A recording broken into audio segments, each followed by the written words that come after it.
Welcome to another episode of the Mapscaping podcast. My name is Daniel, and this is a podcast for the geospatial community. My guest on the show today is Jed Sunwar. Jed, I'm hoping I'm pronouncing your name correctly. So I've been looking forward to talking to Jed for quite some time, and this conversation didn't disappoint. We start off talking about the difference between data and data products, and then we move on to talking about gazelles. And when Jed talks about gazelles, he's talking about organizations designed for the 21st century. And if that all sounds a bit cryptic, don't worry, we'll dive into the details in just a second. And you'll find a few supporting links in the show notes of this episode. So I meet a lot of people through this podcast, and the one thing they all have in common is that they believe that things could be better. And they are trying to make things better by making better things. And Jed is no exception to this. The difference with Jed is also trying to change the culture. Jed understands that it's not enough just to make better things. If we really want to have an impact, we need to change the culture around the things that we are making. Hi, Jed. Welcome to the podcast. This has been a long time coming. I see you on my social media feeds all of the time. Yeah, I'm amazed at the variety of different projects that you're involved in and the way you talk about them especially. So I'm really looking forward to this conversation. You are the executive director of something called Radiant Earth.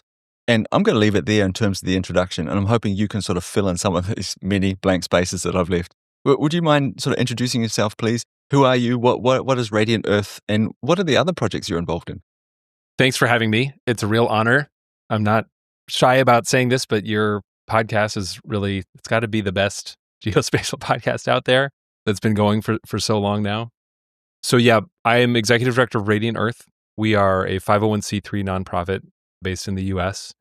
Our stated mission is to increase shared understanding of our world by making data easier to access and use. And we do quite a bit to fulfill that mission. We have two flagship initiatives, which are Source Cooperative, which is a cooperatively governed data publishing utility built on object storage. We can talk about that. And then the other one is a thing called the Cloud Native Geospatial Forum, which is a place that we convene geospatial data practitioners, and particularly those that are working on new ways of sharing geospatial data at large scale, and just get them to talk to each other. And it's fun. It's a forum that brings in people from huge enterprises and governments and academia and startups, and get everybody talking to each other. My background is I'm actually I'm trained in policy. So I'm actually don't have like a technical background, but I've always been obsessed with the internet and have managed to have a career working on open data and science policy my whole career. Before Radiant Earth, I built the open data program at AWS. And I can keep talking about stuff that I do, but I'll stop there. Okay, so there was a lot more there than I had imagined. I knew some of that, but clearly not all of it. Would you mind going back to Radiant Earth and the stated mission? Increasing the shared understanding of our world through open data, was it? By making data easier to access and use is the official. And I think I know the answer to this, but it'd be great to hear you build on top of it or just say it. Why? How's that going to make things better? Yeah, so, it's an act of faith, really. Will having increased access to data make the world better? I don't know. We do think it's important to have a shared understanding of the world. And I should also add here, this is a geospatial podcast, and Radiant Earth's background is focused on geospatial, but really our mission expands to everything. When I say the world, I mean from the stars to the soil. Anything that we can observe as humans, we need to have a shared understanding of it for us to be able to cooperate on things. So we can't cooperate on a pandemic if we don't understand the contours of the pandemic. We can't cooperate on climate change if we don't all agree on the state of the world in the way that we can observe it. So that is where we operate, is basically, can we improve access to data so that we do have a shared understanding of things so that we can cooperate more effectively as a species? Well, I'm really pleased that you explained it like that. That shared understanding is incredibly important. I think this is a geospatial podcast. We talk about geospatial stuff, but in the broader sense, I could not agree more with you. And I think it's under attack. We don't have to get all political here at all, but I think the way we move in the world, where we all can sort of decide what we want reality to be, this lack of a shared understanding, I think is terrifying, to be perfectly honest. Yeah, I agree. It's funny. a year ago at this time, I was at Yale teaching a class called Planetary Scale Data Institutions at the foreign policy grad school there. And this was kind of the thrust of it, which was that we actually don't have institutions. We have very few institutions that are good at producing planetary scale data. I think the geospatial community has so much to offer the rest of the world in terms of we have decades of experience flying satellites and producing what are truly global data products to the world. And that's rare though. And it's really important. I mean, this was also sort of the thrust of this course that I was teaching is that we really do need to make sure that we have credible institutions that can act as stewards of this kind of data. Because I would argue that nation states aren't always fit for the task. They've gotten us pretty far so far, and I think nation states are a good idea generally, but they have their limitations in terms of what they can do. And so we need to be upfront about that and not shy away from this because it's a huge challenge. You said a couple of really important things there that lead nicely onto where I hope the rest of this conversation was going to go. You made a difference between data and data products, which is great, and then stewards of data. And this is awesome because this ties into a blog post you published recently about making great data products instead of just producing data. Is that enough of a lead-in for you? Like, could you just explain the difference between data and data products and why we might want to move in the direction of creating products? So, I mean, the blog post, it's pretty long. I mean, it was from a keynote. I actually pared it down quite a bit. I was yapping for quite a while up there talking about this. Like I said, I don't have a technical, like formal education or anything like that. I actually studied literature before I started studying policy in grad school. So I very much identify as a humanities person. And so I decided to kind of finally come out and say to people like, I'm actually an English major, you know, you know me as this data guy, but the truth is I have some pretty strong opinions about language and pointing out that for way too long, we've been writing policies and having lots of conversations around data and the value of data and how important data is.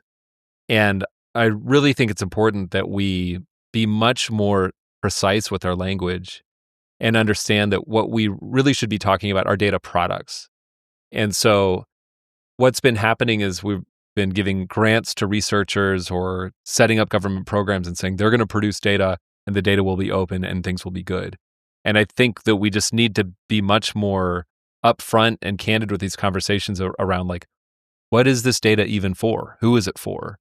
How much does it cost to produce it and maintain it? And I argue that using the word product, you know, this is something I learned from working with people at NOAA. NOAA for a long time have been talking about data product. It's such a useful, weird trick you can do with the language that really forces you to think, okay, no, really, what is this for? Am I just dumping a bunch of TIFFs onto the web somehow or spreadsheets or something and thinking that will be good? We need to be much more concrete about what the products are. I totally agree. And I think we see this all the time in open portals, data portals, right? It looks like someone's just thrown up in there and they open. Yeah, it is open. You can conceivably get the data you're looking for. It's somewhere in there, but it's definitely not accessible. And so you could argue, how useful is this thing? That's right. And it's another issue with the way policy gets written is that a lot of open data policies they're roughly what I call thou shalt open your data policies, you know, and they just say, you know, look, we are going to produce data. We want you to tell us what it is and then make it open. And some of the policies even explicitly say, like, put it on a portal. Like, that's the best way to do it. And what you end up with in a lot of cases, and this happens with government agencies, it also happens with individual researchers, is you're just setting yourself up for like mere compliance exercises where they're like, oh, I put it on the portal. My job is done. I don't have to think about this anymore. And honestly, I don't blame anybody for doing that. Usually these policies don't come with like funding or like resources to do a good job. And so the gist of my blog post is saying, hey, I think maybe we should think harder about like what makes a data product good. And also pointing out that like we do have plenty of examples of really good ones over the years, and it's time to study those and see if we can learn how to replicate them. Would you mind just telling us about some of these good examples? Sure. I mean, I think your audience will completely understand and appreciate this. I mean, Landsat is, to me, just an unbelievable example of so many things. Like, yeah, I could go on and on. I mean, the audacity of the Landsat program to launch 50 years ago and to even try to do this. And then, I give credit to Barbara Ryan for advocating for opening up the data and making it freely available. I don't even know how many years ago that was. I had a hand in getting Landsat onto the cloud when I was at AWS. Before me, though, I also have to shout out Google Earth Engine for taking Landsat data and making it so accessible. But, it's just, again, like I said, the audacity. They're like, why don't we just produce a data set of the entire planet?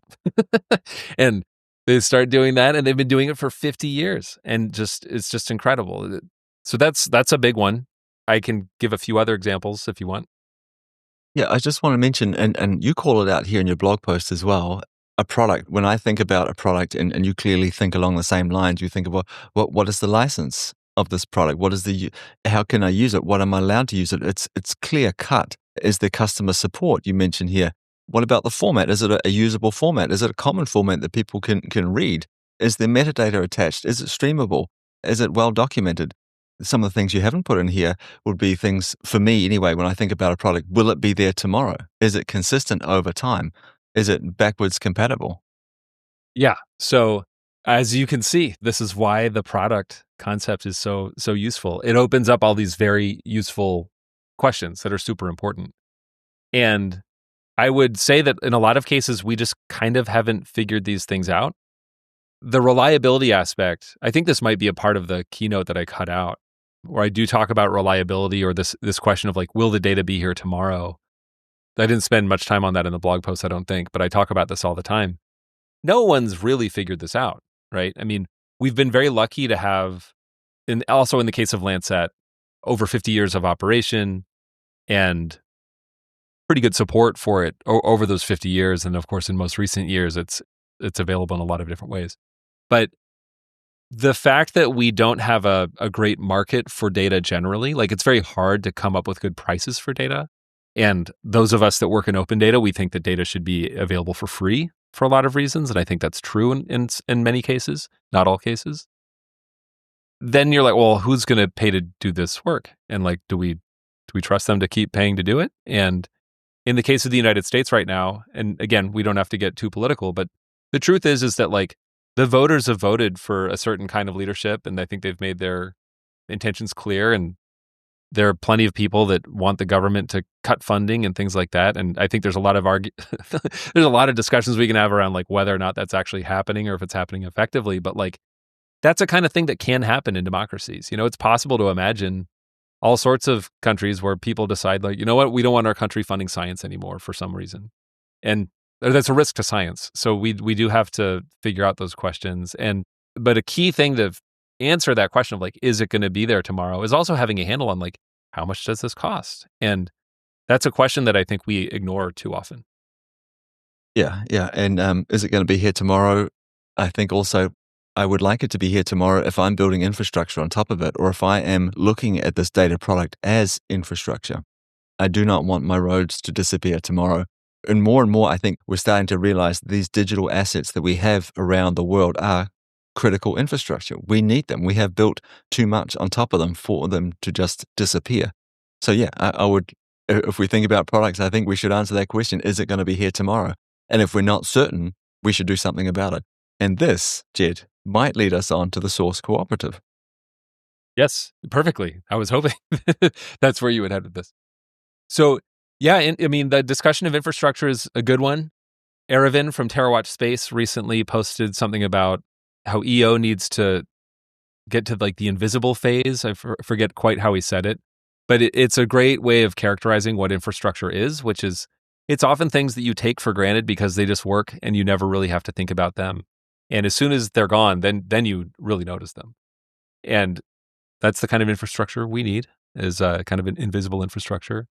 And Source Cooperative is, we aspire to become invisible infrastructure. The design of the site is deliberately very Spartan because all it is a place for people to publish data products in object storage. And so this is a key thing. I think, as I said before, I started the open data program at AWS years ago. That program hosts over 300 petabytes of data for free in the cloud. And it's awesome. And we've proven that object storage is a very effective way to share very large volumes of data if you're thoughtful about how you're sharing it. Sorry to interrupt there. Can we have a little take a side path here, jump down a rabbit hole and talk a little bit about what object storage is and perhaps tie it into the idea of cloud native? Because I think these things fit nicely together. So object storage is basically every cloud provider has what's called an object store or like object storage service. Amazon S3 is the one that I'm most familiar with, but S3 compatible has become kind of the term of art for what object storage services should do. But really, it's the most basic thing that the cloud does is like if you have a file and you want to put it in the cloud, you put it in an object store. And that's it. Like it's there. You pay a fee for the storage per month.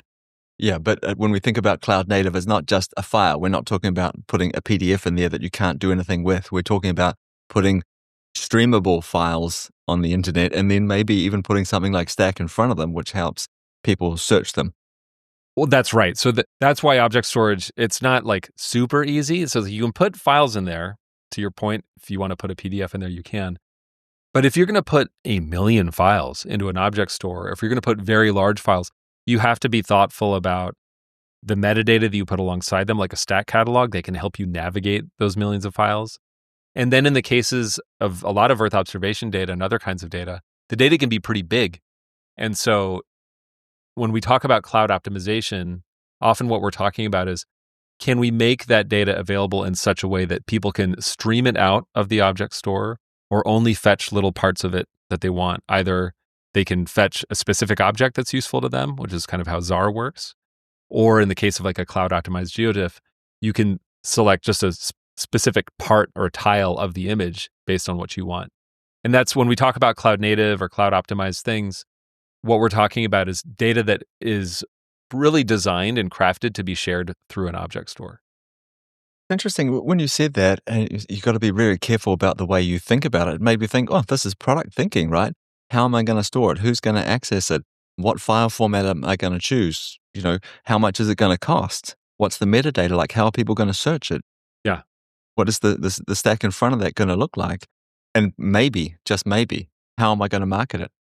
Am I going to put it in there, and put a bucket on top of it and not tell anyone about it? Or am I going to talk about it and make sure people understand that it's there and perhaps even, maybe, just maybe, how to use it, which would be crazy thinking, right? But yeah, I thought that was, that was interesting.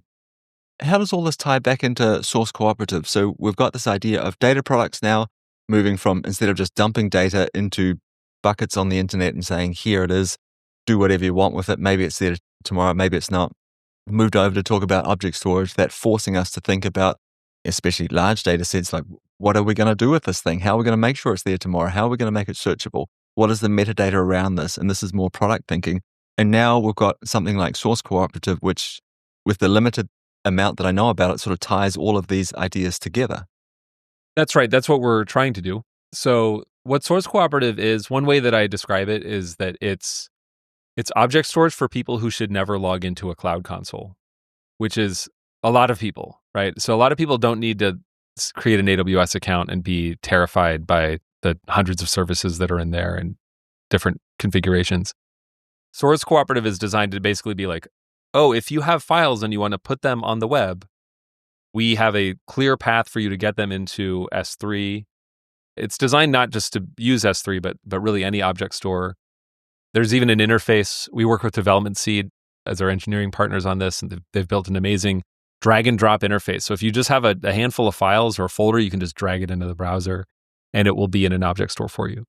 And then what you get, we define everything in Source as products. So NASA, for example, has a few products published on Source Cooperative, and it's very similar to something like GitHub, where you have a user account or an organizational account, and then you can see the products that those accounts have published. And what those products are just their collections of objects in an object store, and they should have README files, again, very similar to GitHub. And we actually don't have opinions about what kind of metadata people provide. You can really put whatever you want in there. You could put in a bunch of PDFs if you wanted to. But we have plans to, over time, nudge people in the direction of providing Stack catalogs and kind of give them a gold star if they give us good metadata. so that their data can be more visible. But really, what we want people to do is be able to create a product in Source and then get a URL and be able to share that with people very easily. And, it can be indexed by search engines and things like that. Wonderful. That sounds like a lot of great things. So does that data magically become a product if I just take my data and put it in there and you have a bunch of guidelines that I can follow and you're solving some of the problems that we talked about earlier? But is it clean data? Is it good data? Do you know what I mean? Are we still a long way away from that product idea? We've got the stability and we've got the metadata and we've got structure around it. But is every data a great product if it goes through the system? Absolutely not. So people ask this a lot. They're like, what do you do about data quality? And my answer is we don't do anything about data quality. We rely on data publishers to do what they do. And some of them are more skilled at producing great data products, at writing better documentation, at producing perfect stat catalogs, things like that. But other people just aren't there. And so we're not going to necessarily get in their way. That's kind of the reason why I wrote the blog post and why I talk about the things the way that I do, is that like what we're trying to create is kind of like a culture of people striving for excellence. And again, I compare what we do very much to GitHub, which is that like a GitHub repo is just a repo. It's just a collection of code. It could be terribly documented. The code could be terrible. But if you're really thoughtful about how you present a repo on GitHub, it might really gain traction. And certainly there are a lot of things, a lot of decisions you can make as the publisher to make it easier to access or to invite contributions and things like that. But that's something that we'll figure out over time. And I think what we've been lacking in the data world is actually kind of a unified place for us to have that conversation. And so that's what we want to do with Source, is enable lots of people to experiment with a lot of different things, and hopefully some will gain traction and other people can learn from those. What is the business model behind this? How are you going to pay for it?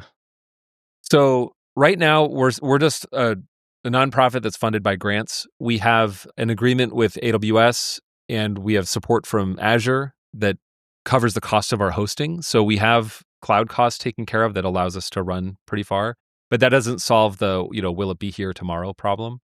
I don't think there's any risk to those agreements or anything like that, but like we do need to have a business model. And so very simply, where I'd like for us to get is to have people to pay to publish data. So right now we're hosting a lot of data for free, but in the future, if you need to host a terabyte of data and publish it, we should be able to offer flat pricing to allow that. And so you say, like, you've got a terabyte of data, we can charge a flat fee per month or per year and take care of it for you. An important feature of Source is that we're a proxy between the user and the object storage services, which means we can throttle bandwidth and we can control bandwidth. We want data to be free for humans, in the sense that if you're just like a person or a student clicking around looking at stuff, you shouldn't be encumbered. But if you start hogging a ton of bandwidth, we need to throttle that and control that. And from my time at AWS, this is something I know that a lot of public sector customers have an issue with, is the variable costs of the cloud. And so I think our business model will be providing a sort of flat, simple pricing structure for people who want to publish data. I have other thoughts, though, about us raising an endowment to cover some of our long-term operational costs, because I think that question of will it be here tomorrow is a problem that could be solved with an endowment. And I think it's a good time to talk to philanthropists about that, because I'm like, do you want to just solve data sharing for the next 50 years? Because you could if you wanted to. Yeah. Or do you want your name on a library or a building? I mean, honestly, right? Like for the same price, you could have your name on some digital asset forever, right? If that's the thing that drives you, and then look at all of this great stuff that could happen because of that. Absolutely. Yeah. And that's the thing. It's kind of this like vanity play thing, but I'm learning how to communicate with these people, and that kind of stuff is important to them. Yeah. I always think of the donating blood example. So everyone who's donated blood puts that sticker proudly on there. And why? Because they want other people to see that they've donated blood. Look, I'm a good person. Like I'm not criticizing them, but I mean, if you can use that to your advantage, well, great. If you can give people a bit of status, awesome. Like, and if that means that we get reliable hosting of data for the next 50 years, oof, that's a good deal. And the nice thing about the endowment concept, as I've been sharing it with people is there are kind of two parts to it. One is kind of just like a foundational endowment to make sure that we have operational costs covered so that people aren't worried as they should be that like, hey, is this 501c3 going to, still be around in the future? So that's a solvable problem with a sort of a foundational endowment. But then the market can work on top of that as well, which is to say, like, if you decide to publish a data product and you're like, look, I can only put this up here for like a year or two, somebody else could come in and say, like, I'm, Henry Ford, like, could come in and say, you know what, I'm going to adopt this data product and make it available for the next 50 years. And then it's like the great mapscaping product endowed by the Henry Ford Foundation or something like that. So lots of people can have opportunities to do this. It's interesting. Again, getting back to the idea of GitHub, it's like sponsoring a repo, right? I like this. I'd like it to be around. Let me sponsor that. Yeah, I think that's going to be that'll be an interesting model to pursue. I think because I don't know that it's been incredibly successful on GitHub. Yeah. Oh, so the thing is, this is a really important conversation to have. Also, I talk about this a lot with Mark Prelow from Overture Maps Foundation, which is just how fundamentally different data is from code in terms of how it's created, how expensive it is to create, how it's used. They're very different products. And so one issue with code is that it's kind of alive, right? You always have to update it and patch it and things like that.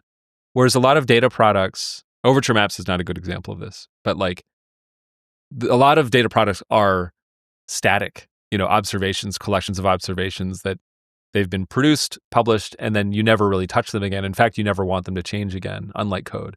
A lot of data products lend themselves to those kinds of products that could be endowed. There are plenty that don't fit that model, and that's fine too.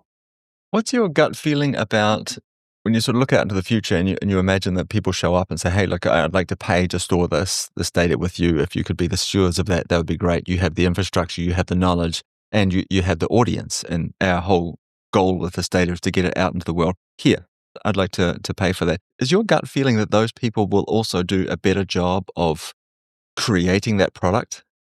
You know what I mean? Like making it more of a product, we talked before about the stack interface in front of it, making sure the metadata is up to scratch. Yeah, I hope so. I mean, that's pretty important to me. This idea that like I think that if people care about data, they should pay for it. And when I say they should pay for it, I mean like their funders should pay for it. So in the United States, like NIH, NASA, NSF, increasingly they expect portions of funding to be allocated to data access and management services. And so I just don't think we have great products on the market to enable that. So like Source is an attempt at providing a service that actually is built to do that kind of thing in a good way. And not to say that, there are other people out there doing it and it's great. I think there's plenty of room in the market for it. But I do think that, yeah, if you have to pay for it, you should try a little bit harder. There's something about that, like the symbolism of writing a check or like thinking about the costs that'll make you think, okay, I should take this seriously rather than just complying and dumping stuff somewhere. I still expect people to just dump stuff to happen. Like that will definitely still happen. But I do think that assigning value to it and making it clear that there are costs associated with publishing data, like should get people to take it more seriously. Absolutely. I am a big believer in if you pay attention. I'm not thinking or that everything should cost money. I think will greatly restrict what people can do with this data, and a lot of the good that can be done with it just won't happen because it'll be beyond the reach of citizen scientists, for example. But yeah, there is something to that. Like if you pay for something, you pay attention to it, and maybe your expectations will force the providers to do certain things to live up to your expectations. Perhaps if we're looking out in the future, like I realize we're jumping around a little bit here, but now that we're talking about the Source Cooperative, if you're looking out in the future in 5 years from now, Source Cooperative is a resounding success.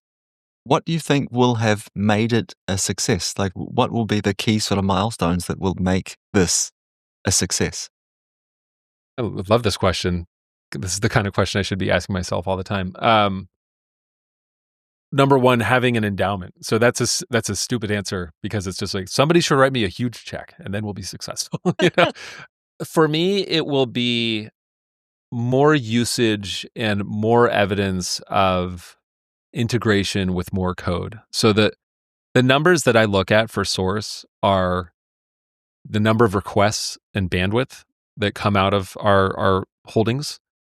And honestly, I haven't looked at these in a little bit, but it's, well over 100 million requests for objects each month, probably approaching 200 million a month. But then I search GitHub for data.source.coop, which is our proxy endpoint. So I can see how much code is being written that integrates with stuff that's on Source. And it's over 600 search results now. A resounding success. It'll be hundreds of thousands or millions. Data will be integrated with code everywhere, and people will trust it to be a reliable place to integrate with data. But the way that we do that is, I think we have to expose some of these numbers more to our data publishers. It's something we don't do right now, but I kind of hate to say this because I don't really like gamification of things. I don't like the way that social media has kind of trained people to be obsessed with numbers on the internet. But it's still it's an important social dynamic that we can't ignore, which is that if somebody publishes a great data product and it's having a big impact, we should make sure that the people publishing data on Source know that, and make them proud of it. And inevitably, that's also going to make their peers look up to them and be like, whoa, why are they getting so much attention? How do I get attention like that? And learn from them. Yeah, and I think if you can make those people the heroes of the story, if you can tell a good story, right? Look at the impact that your data is having on the world. Look at the value that it's creating. It stopped, this from happening, or fast forwarded this other thing. Why not? It's a cheap thing to give to people, I think. Absolutely. And I think, this is a chance for me to talk a little bit about the notion of it being a cooperative, which is the idea that, so we can get into very legal, nerdy stuff that I like to talk about, organizational theory, but a nonprofit actually can't technically be a cooperative because there's nothing to own. There's no equity that anybody can own. But still, we think about it as a producer-owned or producer-governed cooperative. So over time, we want the people who are publishing on Source to have more of a say in our roadmap and have more decisions about how we design the product and the governance of the product, including how we price things and stuff like that. And so I would really love for, this is from Tim O'Reilly, this notion that you should create more value than you capture. Absolutely, the publishers on Source are the heroes, and I want them to thrive and become much more famous and important than Source ever is. I really want Source to be taken for granted the way that people take the road in front of their house for granted. They just don't think about it. And so, yeah, I agree with you. We should make our publishers the heroes. I know where you're going with the idea of invisibility, and I like it. I think the idea here is that it's so woven into the fabric of everything that we do that it's just, of course, the internet is there. We need it. It's critical infrastructure. Of course, the road is there. Of course, it'll be there tomorrow. I don't think about it. I think the danger of this with digital products is that the things we don't see or don't understand, we don't care about, and we'll stop caring about them. And I think it's important that people understand that there is a brand, like a known brand attached to this, and people understand that this is only possible because of these 7 things. So that idea of invisibility, I would be disappointed actually if it happened. Earth observation was just the thing that everything was built on top of. That wouldn't disappoint me. But if no one knew about it, that would disappoint me, because I think over time we would stop supporting it, and it would just fall to the wayside. And stuff like this, for me anyway, needs maintenance, long-term maintenance and certainty. You're absolutely right. I think the question is figuring out who should be aware of it and who should care. And so the publishers on Source, and also the people that trust data that's published on Source, are the people who should know about it, and it will be visible to them, and they will care. I spent 8 years at Amazon, so I have definitely been kind of brainwashed by AWS and that approach. I went to work there on purpose because I was a huge believer in AWS. And one thing that I learned was that there's a severe allergy within the company to any kind of long-term free service. So there's a free tier of everything with AWS. But a weird thing about AWS is that a lot of people don't understand. Your listeners might understand this, but tons of policy people don't. Is that AWS charges for goods in 10,000th or 100,000th of a penny increments for things, like Simple Queue service, which is actually the first AWS service ever launched. Like, I don't even know what it costs, but like, it's a weird little service that takes care of jobs, like creates a queuing, system to handle tasks that I don't even know how they charge for it. But it's one of those things where it's like, it can handle a million tasks for like a penny or something like that. And what you said before about like, paying is paying attention, that's actually how that works. Like, you might be getting a bill for like a few cents, but like you understand like there's something going on here that you're paying for and it's doing something for you. And if it goes off the rails, it might be expensive suddenly and you'll definitely really pay attention then. But the key is figuring out like who should be paying attention, who should be aware of it, and who should care about it. And again, that's why I really love the notion of a cooperative that we expect and invite our publishers to be really involved with what we do. So it will be visible to them, but most people shouldn't have to think about it that much. Yeah, and I agree. Like there's different messaging you need for different audiences. But we started the conversation by saying, in this political climate, people have voted for no science, or I mean, the vote was against science, was against data sharing, and this is because people don't get it. They don't understand. If you said to them, "Oh, we're going to turn off your GPS system and your cars won't go anywhere, and then timing all over the world will just fall to pieces." I don't want that. But because that science is happening in the background, it's built on invisible infrastructure. They're like, yeah, take it away. Cut the government down. Don't share the data sets. I don't care. Because they don't make that connection between, their lives and the science, that this data infrastructure. That's correct. And yeah, I want to tread like so carefully here because I really don't want to like make people mad or anything. But like, I would say that is what's happened, and that's a risk in democracies. And I think a really important thing that we need to figure out as we design like what I would call 21st century scientific infrastructure is making sure that it's governed by the people who, by good faith actors who understand the value of what they're doing. And so, to put it very simply, you could say that like so much of the United States, like observational programs and missions, like from NASA and NOAA and a lot of scientific infrastructure, are ultimately governed by the U.S. taxpayer, the U.S. voter. That's what it all comes down to: is they choose Congress. Congress approves budgets and things like that, and you get a certain kind of person campaigning against science, and people will, people might like it. And so, I would argue that your average voter probably doesn't understand these things well enough to accurately assess the need of these things. And so I'm a huge fan of cooperative approaches, if it's not obvious by now.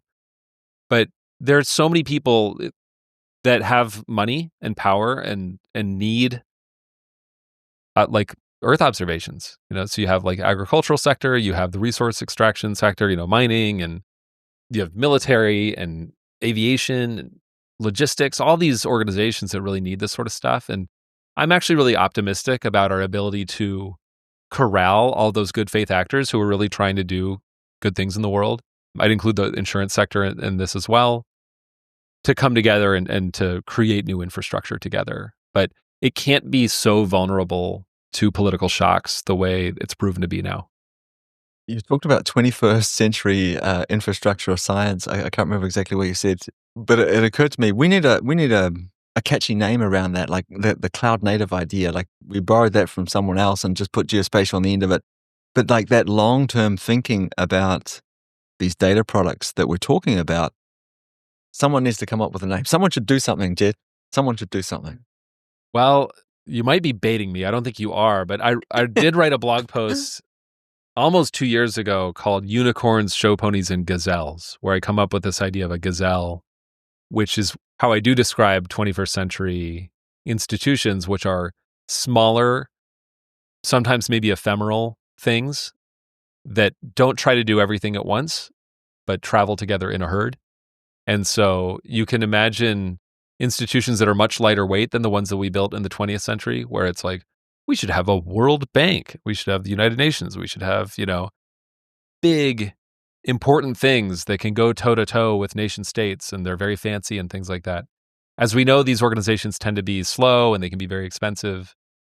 But, a crazy contrast to those is this is going to seem like pretty out there, but it's called Common Crawl, which is a nonprofit that was created by this one guy to scrape the whole web and share that openly as a data product. It's one of the great data products I name in the blog post. And that's one dude, and granted, he's like a billionaire, but he created this one nonprofit that had like a staff of 2 people, and that the data that Common Crawl produces is the basis of all large language models. Like, it's completely changed the world. And I'm like, all right, this is interesting. I think we should be thinking harder about what are these like very efficient entities that we can create now, thanks to the internet, and can clearly have an impact on the world. And can we figure out a way to, I would say, steer them or create them deliberately to produce scientific infrastructure? So yes, someone should do something, but lots of people should do lots of things is my answer. Yeah. This is a side note before we back into the serious stuff. There's is it Little Britain? You won't know it. It's the comedy show where they do a series of small skits, and this one guy is standing there saying, "When I started this company, I had nothing but a dream and $7 billion." And that reminded me a little bit about your billionaire that started Common Crawl. Yeah. What do you think about these foundational models that are being built? Do you see them as like being the next sort of iteration of data products? I was thinking about, oh, great. So we've got data. Thought about that, which is someone just dumped something somewhere and said, here's some data. We don't know anything about it. There's no stability around it. It's not a product as such. The next step is, oh, now we've got stability. We've got certainty. It's documented. It's accessible, yada, yada. And now models. I wonder if models are going to be like the next big data products out there. I do think you're onto something there. Oddly enough, I mean, Radiant Earth has had a hand in sharing a lot of embeddings, outputs of these models. And that's something we're really excited about. In fact, this coming year, we're going to be, you heard it here first, we're going to be focusing a lot on figuring out standards for sharing embeddings like model outputs. There's definitely something going on here. I mean, I think anything that we can do to translate the sort of like vast capacity of Earth observations into more distilled and practically useful products that are easier to move around is going to have a huge impact. The way I frame it is like the game is figuring out how to lower the cost of asking questions. And I think historically, when you're dealing with a huge corpus of satellite imagery or observations, it can be pretty expensive to interrogate that data. You have to sift through tons of stuff. It can be really sparse. And that just limits people a lot. And so some of the early results we're seeing from the embeddings, the fact that people can just download them and query them on laptops and things like that is super exciting. There's still a lot of work, though, to be done to make sure that, these models actually like have any correspondence to the real world or are useful. We don't know that yet. And so that's another thing that we want to work on a lot. But I like that idea of lowering the cost of asking questions. So not just more people can ask more questions, but like very specific kinds of people can ask a lot more questions. This idea of moving faster, like failing forwards, all this great sort of tech jargon. But that's a really good way of thinking about it. I think it's probably time to round off the conversation just a little bit. I know that you need to be somewhere. I've only got an hour of your time, and you've been incredibly generous. But my last question is, what do you want the brand of the Source Cooperative to be? Not a tagline, but when I think about the Source Cooperative, what image do you want in my head, in the heads of the listeners? It's the place that you go to publish data and the place that you go to find the greatest data available. One way that we talk about it a lot, like when we're building the product, is I want you, if you ever come across a Source Cooperative URL, I want your experience to be very similar to what it's like if you find a Wikipedia URL, where like you can click on it knowing pretty much what you're going to find at the other end. And Wikipedia is also such a great corollary here. I haven't quite thought about it this way before, but like you go to Wikipedia knowing you can be skeptical of it, and that's fine. Like everyone knows how Wikipedia works. And same thing with Source Cooperative, which is that you should go there and you'd be like, okay, this is a data product that's been published by Earth Genome. And you can go there and really quickly you should be able to assess, is this worth my time or not? Is this something that's interesting to me? Could I use it? Do I trust the source of it or not? And just really quickly, like you should know. So that's what we're going for. All you need now is an army of Wikipedians, source cooperatives, people like checking data and and reviewing things. I don't quite want to go down that route, but sort of, yes. Jed, thanks very much for your time. I've really looked forward to meeting you for a while now. And although this is happening over the internet, it's been great. It's been wonderful talking with you. I appreciate your time. I loved it. Thank you so much for taking the time.